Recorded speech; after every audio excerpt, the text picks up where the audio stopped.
สวัสดีเด้อวันนี้เฮากามาพ่อยูทูบเบอร์คนดังอยู่ที่หมู่บ้านอยู่ที่หมู่บ้านแกงอะล่องเนาะซึ่งน่าได้ก็แนะนำตัวหน่อยไว้นี่ก็ชื่อบ่าวดงเจ้ามังกรส่งยูทูบเด้อบ่าวดงเผามังกรเนาะเพราะว่าช่วงนี้อากาศก็เริ่มร้อนเนาะพระเจ้ากามาลิ้นแกงพี่น้องตอนนี้อากาศสบายดีตอนนี้เฮากามาพ่อถึงงานบ่าวไส้เนาะสาวอยู่บ้านใดบ้านใดวินเลยเนี่ยวินปอน้องหรือปออะไรอ่ะบ้านปอน้องพี่น้องผู้สาวผู้บ่าวเพิ่นกำลังลมสาวอยู่น้องเอ้ยถึงงานเขาลมสาวอยู่ขอถ่ายรูปน้ำเพิ่นเนาะขอถ่ายรูปน้ำผู้สาวเลยพี่น้องอยู่บ้านใดนี่ผู้สาวบ้านใดบ้านสวึกเนาะโอ้ซื้อๆได้ก่อนสาวได้สาวเนี่ยสาวแมวสบายดีอยู่บ้านใดก่อนบ้านตังอะไรโอ้ผู้สาวบ้านตังอะไรก็มีแต่พุงงามๆเลยพี่น้องขออนุญาตถามน้องซื้ออะไรก่อนโอ้น้องจันเนาะสาวจันนี่เด้สาววันพี่น้องกันบ่ป้าหนาคือกันเลยพี่น้อง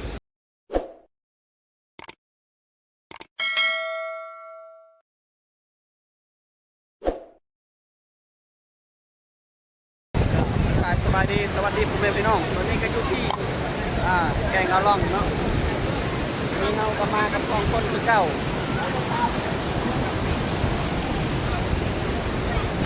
เอาตอนนี้กับทัพพี่น้องมาครับชมน้ำกันเนาะเจ้ากามาลิ้นแกงอะล่องเนาะว่ามันมีแดดกระแห้งอยู่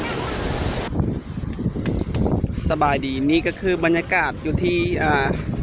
แกงอะล่องเมืองน้องแขวงสะวรรณเขตเนาะซึ่งว่าสถานบอนนี้เป็นสถานที่ท่องเที่ยวที่ว่ากำลังฮิตและกำลังซื้อเสียงอยู่ในเมืองน้อง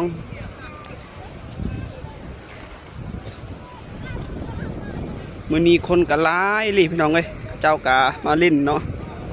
มีทั้งวัยรุ่นแล้วก็ผู้สาวผู้บ่าวทั้งนี้ก็หลายพี่น้องเอ้ย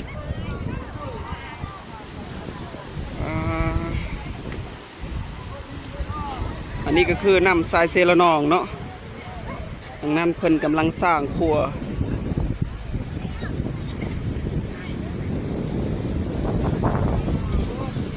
คนกำลังมาเลยพี่น้องเลยเรากับมากัน2คนคือเก่ามื้อนี้กับเบาลิงชนบทลาวเอาสบายดีเด้อวันนี้เฮากามาพ่อยูทูบเบอร์คนดังอยู่ที่หมู่บ้านอยู่ที่หมู่บ้านแกงอะล่องเนาะซึ่งก็เป็นเจ้าภาพแล้วก็เจ้าที่อยู่นี่เนาะเพื่อนซื้อน่าได้ก็แนะนำตัวหน่อยไว้นี่ก็ชื่อบ่าวดงเจ้ามังกรส่งยูทูบเด้อบ่าวดงเผามังกรเนาะเพื่อนกาเฮ็ด YouTube พี่น้องฮะก็เฮ็ดใหม่ๆคือกันเลยพี่น้องเปิดซองใหม่ๆทุกคนฝากตอนนี้จะคนแหละติดตามพันปลาเลยป้าคือไหวเนาะเพื่อนกาฮะก็เฮ็ดใหม่ๆเลยพี่น้องประมาณ 4-5 เดือนนี่แหละแม่นเนาะโอ้ตอนนี้กำลังทาโมอยู่เนาะทีมงานเบาไซก็คือจะกันนัดเล็กๆกันแล้วเนาะนัดกันแล้วจะวันนี้ดูกูอันนี้ก็คือบรรยากาศเพิ่นกำลังมาเลยพี่น้องเอ้ยมีทางวัยรุ่นแล้วก็ผู้บ่าวผู้สาวส่งเพิ่นนี่ก็เป็นยูทูบเบอร์เนาะกำลังเฮ็ดหาก็เฮ็ดใหม่ๆสร้างใหม่ๆนี่แหละพี่น้องเอ้ยเพราะว่าช่วงนี้อากาศก็เริ่มร้อนเนาะพระเจ้ากามาลิ้นแกงพี่น้องตอนนี้อากาศเริ่มร้อนประมาณมีหลายเม็ดหมู่บ้านที่ว่ามาลิ้นอยู่นี่ในเขตเมืองนองนี่พระเจ้ามาลิ้น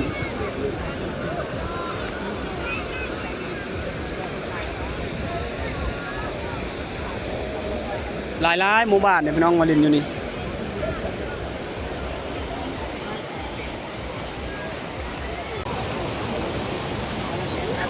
โอ้คนกำลังมาพี่น้องลายเลย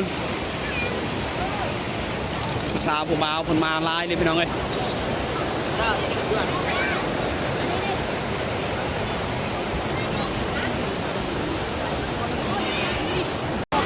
สบายดีตอนนี้ก็เฮากะมาพอถึงงานบ่าวไส้เนาะ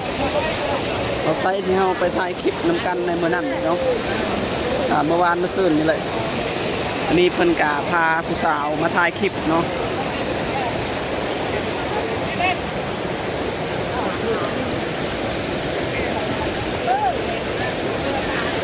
บรรยากาศตอนนี้กะประมาณ12 โมง1 โมงนี่แหละเป็นยังไงกำลังฮ้อนๆอยู่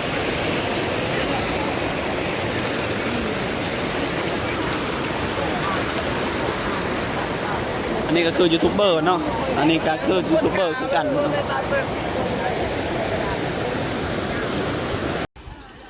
เจ้าพากันมาหลายเดี๋ยวพี่น้องเอ้ยตอนนี้กะหลายคนอยู่ประมาณ200-300นี่แหละคน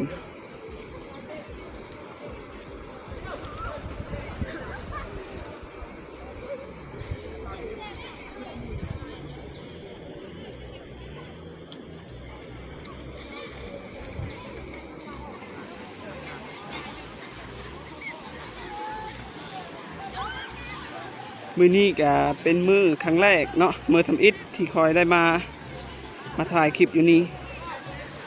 ซึ่งว่ามันเป็นปี2026นี่ก็เป็นครั้งแรกที่มาถ่ายคลิปอยู่นี่พี่น้อง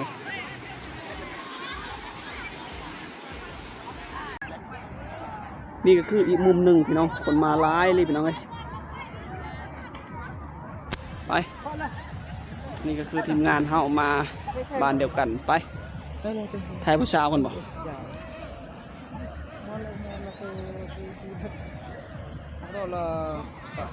อันนี้เด้นักกิจกรรมเหรอมอกบานแล้วthôi สบายดีผู้สาวอยู่บ้านใดบ้านใดวินเลยเนี่ยวินปอน้องหรือปออะไรอ่ะบ้านปอน้องพี่น้อง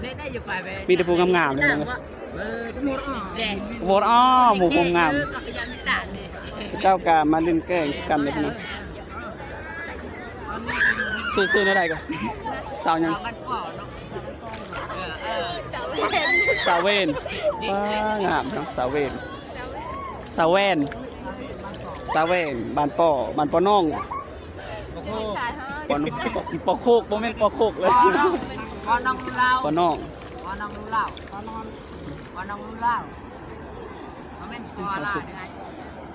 ป้าคนกำลังมาทางหลายนี่ใกล้ๆบ้านเขาเนาะไล่ได้ป่ะผู้สาวผู้บ่าวเพิ่นกำลังลมสาวอยู่น้องเอ้ยถึงงานเฮาลมสาวอยู่มากับทีมงาน3 คนคนนึงก็ตัดออก4 คนทีมงานเฮาวันนี้2 คน5กับมาเพิ่นพี่น้องคือมาเฮียเนี่ย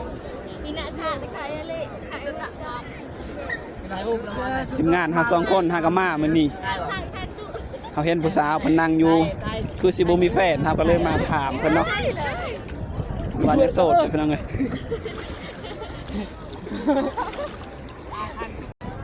ตอนนี้เฮาก็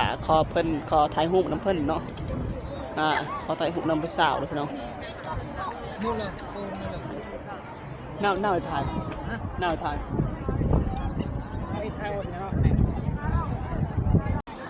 อะไรกัน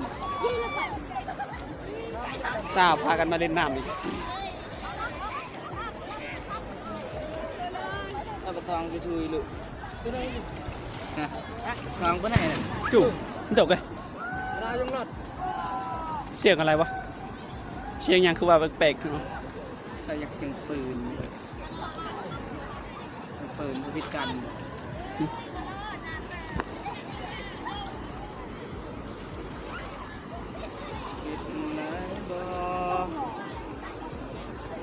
ยาวเนี่ยล่ะลูกบอกสบายดีอยู่บ้านได้หนิจ้าบ้านใดบ้านสวึกเนาะโอ้ซื้อๆนั่นได้ก่อนสาวนั่นได้สาวยังสาวแมวซื้อสาวแมวพี่น้องคนน่ากาจะเคยเห็นน้องเนาะเพราะว่ายูทูบเบอร์มาถ่ายคลิปน้องเพราะว่าตอนนี้เจ้ากำมาเล่นอยู่แกงเอาล่องเนาะมาจากคน3 คนผู้บ่าวดิมีผู้บ่าวป่ะลวกน่าจะบอกกับลวกลงไปน่าจะบอกกับลวกหน้าคันเบิร์นแม่ต้องคันเบิร์นกินได้เพิ่มไหมมาไกลมากเลย ป้าดเราไหมมักบ่หมูเฮาบ่ บ่มาก มักอันมักก็เอาเฟสเลยได้เงย กระโดดยาวเลยแบบละ เอาเฟส เอาแบบว่าเห็นอยู่นี่ก็ทายก็ได้เนาะ ได้เฮาไปสัมผัสเหมือนมันบ่ได้เนาะ แบบ เอา ว่า เป็น อยู่ ทั่วไปเลยเอาบ่ได้เจาะจงว่าเจตนาจะไปสัมผัสให้ อยู่จุดนี้มันผู้สะสมมาชมวิวผู้ใดก็มาเห็นก็มา ได้เนาะน้องกามาลินแก่งกันพี่น้องอันนี้เขาก็มันหยอกสาวๆเนาะหมูเขาก็มันหยอกสาว แม่แพง บัก แน่นอนแกแถม ผู้มีแต่ผู้สาวๆเลยเนาะ บอก มีแต่สาว คือย่างคือสาวดีเฮ้ย ใช่ โอ้ก็เห็นอย่าง เขามาบ่ ว่าสาว อันนั้นคือสาวโถเลยเนาะ เขาสาวดี มีแต่ นี่ นางเอกเนาะ วังนี้แล้วก็ อันนี้ก็คือผู้สาวหมู่บ้านหมู่บ้านพูนเนาะพูนชีเยิกพูนชีเยิกพูนชีเยิกนี่แหละ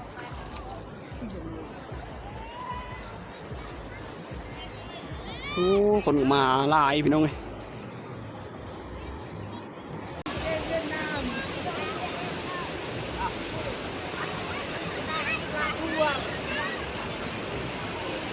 คนมาหลายเลยพี่น้องเอ้ยมื้อนี้โดยเฉพาะวัยรุ่นนี่แหละก็จะมากันหลายพี่น้อง คุณบันแต้ม ยูทูบเบอร์ก็มีประมาณ 4-5 คนนั่นแหละเขาจะมาถ่ายคลิปอยู่นี่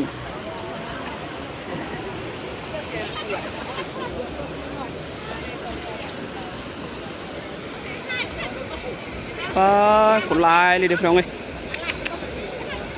มื้อนี้กาแดดร้อนเนาะคนก็พากันมากันหลายนี่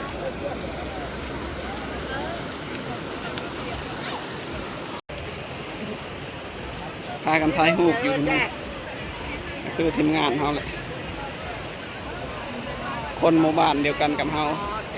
แต่ว่าเพิ่นขอถ่ายรูปนำผู้สาวเนาะผู้สาวก็ให้ถ่ายรูปเนาะ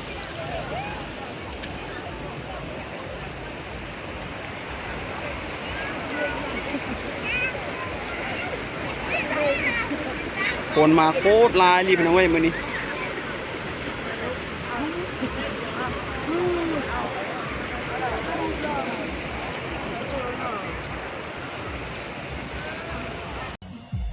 วันนี้เป็นบ่อนสถานที่กับเจ้าจอดรถเนาะแต่ตอนนี้เพิ่นกาทยอยกันกลับแล้วเนาะคนก็เลยบ่หลายพี่น้องตอนนี้เฮาก็อยู่อีกมุมหนึงเนาะก็คือใกล้กับต้นมังไห้ โทษความแจ้งที่เรากด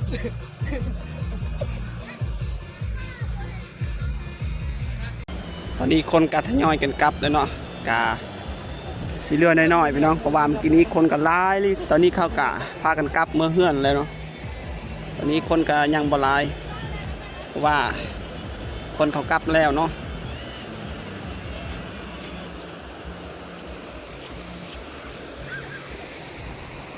นั่นก็คือครัวที่เขาสร้างใหม่ๆพี่น้อง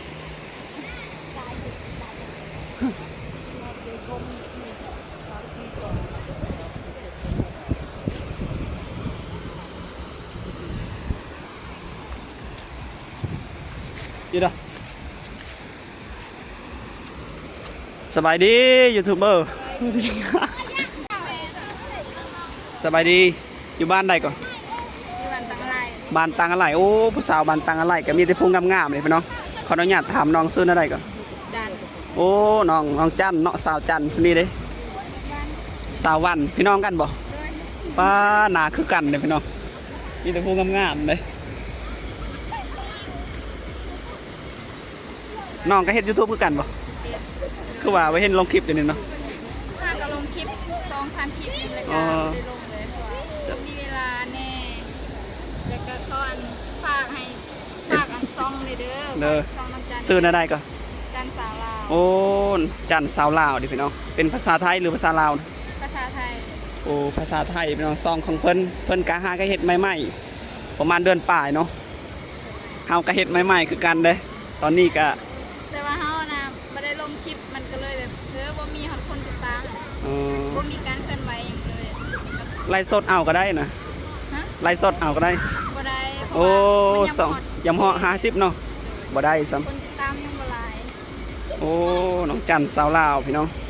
สาวบ้านต่างอะไรนี่ส่วนลายมีแต่พวกงามๆนี่พี่น้องเอ้ยเอาบัดนี้ก็มาเบิ่งบรรยากาศดีพี่น้องเอ้ยสบายดีพี่น้องตอนนี้ก็อยู่ที่แกงอะล่องเนาะทรงนี้เป็น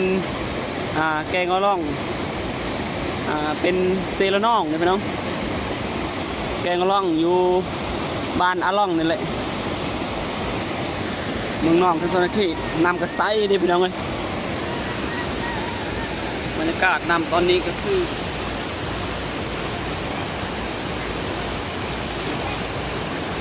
โอ้น้ำใสเลยพี่น้องเลย